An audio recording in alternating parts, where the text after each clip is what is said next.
Hi, I'm Wayne Alaroot for Personal Liberty. I'm not endorsing anyone for president just yet, but I am on the record as saying Scott Walker has the perfect record. As a governor with a proven record of success. As the man who stood up to the money and the manpower of every union in America 3 times in 4 years. As the tough guy who stood up to riots at the Capitol, protests at his home, and death threats against his wife and children, held firm and reformed government employee pensions. As the taxpayer hero who turned a $3 billion deficit into a $1 billion surplus and gave the money back to taxpayers. With that record, Governor Walker has the toughness and gravitas to win the presidency in 2016. I'm also a fan of Rand Paul, Marco Rubio, Ted Cruz, and Dr. Ben Carson, all great candidates. I've never been a fan of Chris Christie in the past, but I happen to think the income tax plan he just unveiled is fantastic. It would turn around the U.S. economy, inspire business owners like me, and create millions of jobs. The fact is, the GOP has an incredible array of dynamic, diverse candidates. The Democrats have one bloated, entitled, corrupt, past-due candidate who's a walking scandal about to implode.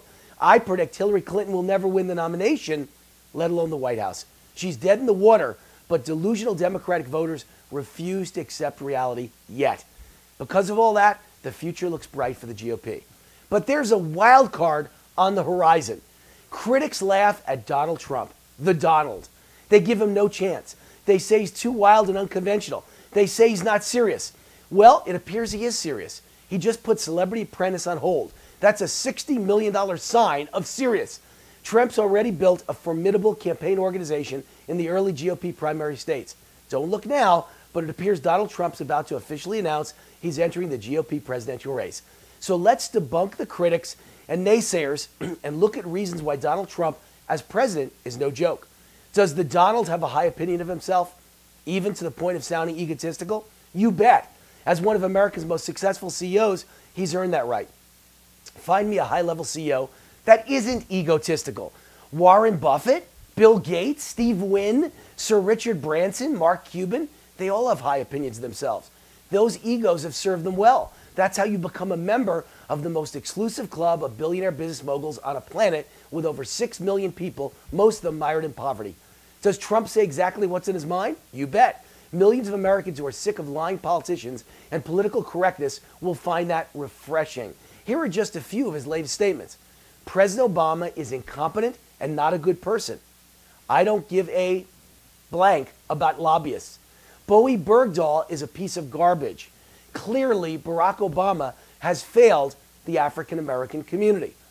If you, like me, agree with this kind of straight talk, which most politicians, especially wimpy establishment Republican politicians, are deathly afraid of saying, that it may be time to seriously consider Trump for president. The president has to be a leader. Trump is certainly that. The president has to be a motivational speaker and inspire people through the media. Trump has proven his ability to do just that. But the primary role of the President of the United States is to be CEO, Chief Executive Officer, of the largest, most diverse bureaucracy of the most powerful nation in the world.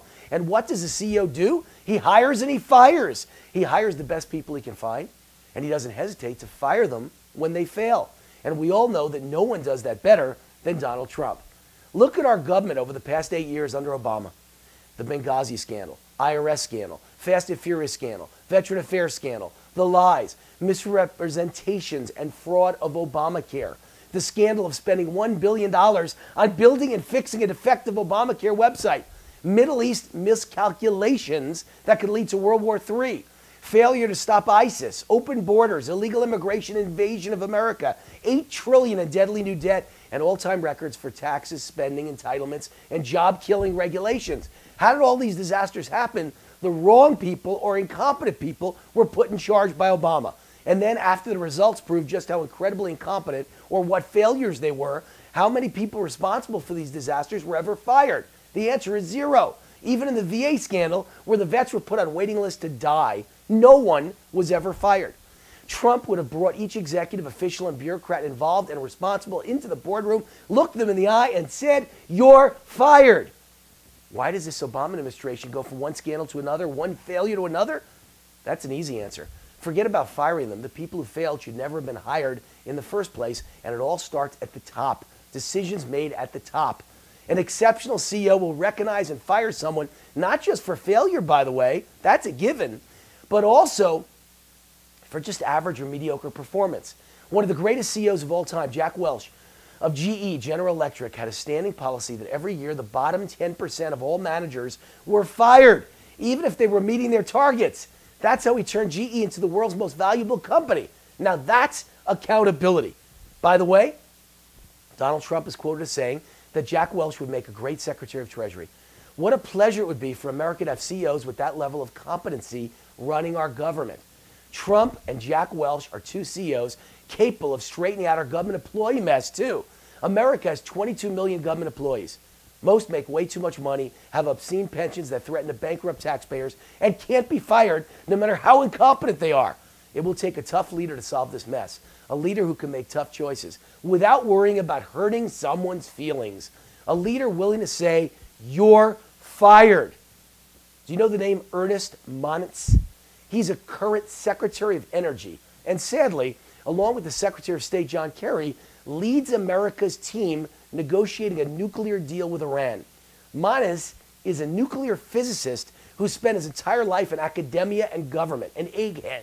John Kerry, of course, is a career politician married to a ketchup heir who inherited her money when her husband died in a plane crash. What do these two people know about negotiating? Nothing. And that's why they've negotiated a deal with Iran that hands the terrorist nation a huge victory and will someday likely either get us or Israel killed. Who would you rather have negotiating a nuclear deal that could wind up ending the world? A college professor and a lifelong politician married to a ketchup heiress, or Donald Trump, who wrote the book on negotiation? Trump, The Art of the Deal. I rest my case. Are there better politicians running for president than Donald Trump? Sure.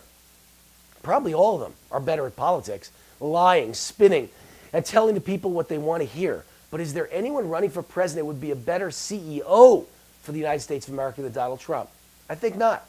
Those who have lived their lives in the rarefied air of academics and politics, like Barack Obama, have repeatedly proven to be failures at managing the U.S. economy, creating private sector jobs, reducing spending and debt, and looking out for the best interests of the American people.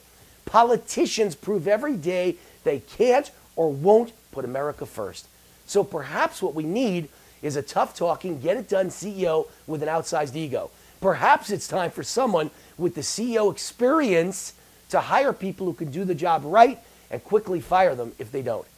A few decades back, critics said it was a joke to think of a failed actor who played second fiddle to a chimp in Bedtime for Bonzo and whose song and dance show closed in a week in Las Vegas as President of the United States. How ridiculous, ludicrous.